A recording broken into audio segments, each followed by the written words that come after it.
Okay, APers, that was it for Chapter 34. We just got done with that. That was pretty fast. That was nuts. Chapter 35 is going to be pretty fast, too, because I am really hearing a lot of noises right now in my classroom. It's freaking me out. I don't know. I'm the only one that's out in the hallway that when I walk through here, and the squirrel out there, I think, is trying to get into the building. He might actually be in the building right now. I don't know.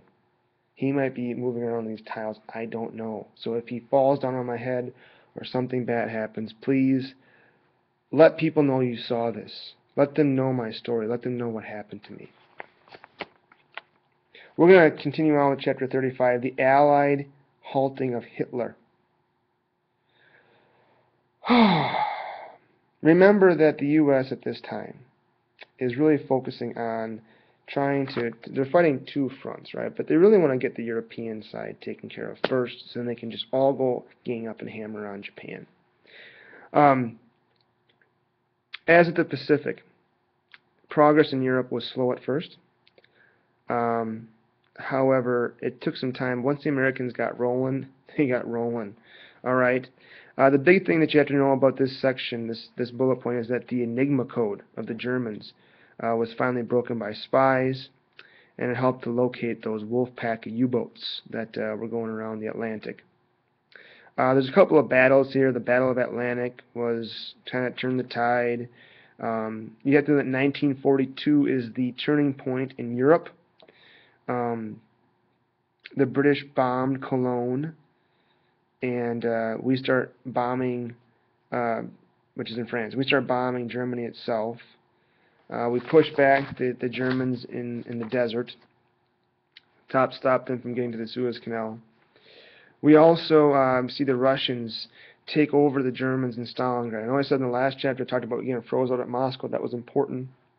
Even more important, when we actually started to see and I think I might have maybe misspoke last chapter, it's Stalingrad where the Germans are pushed back from the Russians. So it's the Russians go and basically recapture 2/3 of the land that they lost in 1 year. So it's a big turning point. Our next bullet point here I want to hit up is a second front in North Africa to Rome. Winston Churchill, we had promised the Russians that we would be helping them out. We are slow to do that. And we decided to try to, instead of attacking the French peninsula right away, we tried to attack the German and Italian forces from the belly up. So we tried to attack Italy first. We went up through North Africa, then through Italy. Even though we weren't able to, actually we did a lot of damage. We ended up regaining most of Italy. In fact, we defeated the Italians with this invasion, and the Germans kind of held us off at the Italian border. But one of the big things that came out of this was we had the meeting at Casa Blanca, which is actually, here's looking at you, kid. I think that's the movie. It's a very classic a war movie, or actually black and white movie, which you guys probably wouldn't like, but I thought it was very interesting because I'm old and I'm a nerd. It was agreed upon at the Casa Blanca conference between Churchill and Roosevelt in January of 1943 that there would be an unconditional surrender of Germany. And the reason they wanted to do this was they wanted to make sure that Germany would be a total clean slate at the end of the war. They'd be able to rebuild it.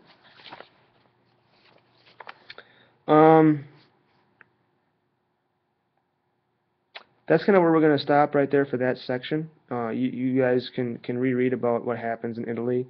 The biggest thing is we're kind of stalled halfway up the peninsula because of the Germans. But we do help overthrow Mussolini with the attack on the underbelly there. All right, D-Day, 1944, June 6th. There's the Tehran Conference between Churchill, Roosevelt, and Stalin, and that ran from November to December of 1943, and basically they decided to coordinate this attack. D-Day was the invasion led by Eisenhower, where we had this, basically all these troops on June 6, 1944, they stormed the beaches of Normandy, and we have Patton, who is leading the troops on the ground, who helps to take France back over, and by August of 1944, Paris was liberated, and it's a huge morale boost to the enemy. So you see that Russia, I think, am I doing the right sides here? This is This is Europe, and we have this closing in right now. The Germans are being pushed back by the Russians and by the Americans, and they're getting crunched. And eventually, that's going to help us win the war. We have Stalingrad, the Russians pushing back, and we have the French invasion and the underbelly of Italy, and the Germans are starting to fight themselves into a little bit of a hole. Next bullet point is FDR's fourth termite of 1944. The Republicans nominated Thomas Dewey. The Democrats nominated FDR. And the most important thing you have to know about this election, it wasn't even a question about FDR being a fourth-term president. It was about who was going to be his VP. And Harry Truman ends up getting the nod, which becomes important. Next bullet point is Roosevelt defeats Dewey. FDR won the election. It's a big deal. He's supported by a lot of unions. He wins the electoral count 432 to 99. The main reason he won is because the war was going well. Next bullet point, the last days of Hitler.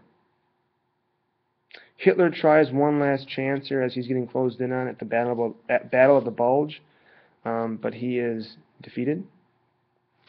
And, of course, along the way here, the Allies discovered the horrors of the Holocaust.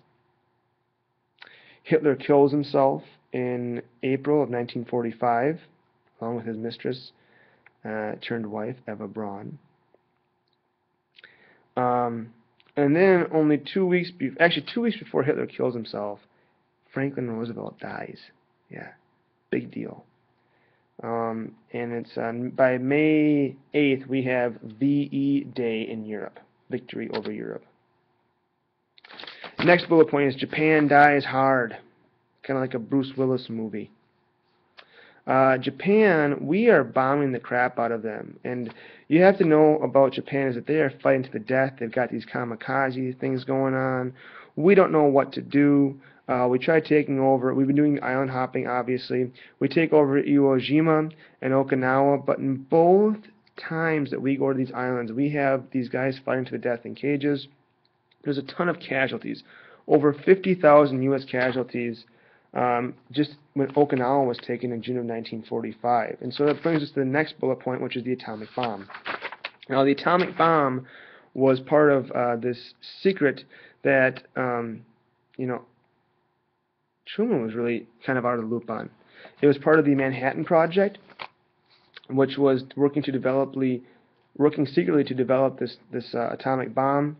We dropped the first atomic bomb on Hiroshima on August 6, 1945, and the second one on Nagasaki on August 9th, 1945. So it was August 6th was Hiroshima. August 9th was Nagasaki. By August 19th, 1945, Japan surrenders. And then, of course, the Allies triumph. That's the last bullet point here. America came out of the war tougher and stronger than ever. They were lucky. None of the fighting took place aside from Pearl Harbor and a couple of Alaska's Aleutian Islands on American soil. The U.S., bottom line was they were blessed with great leaders during this time. And America, their factories had a major contributing factor to this as well with their resources and industry. That's it for Chapter 35. Good luck on your test.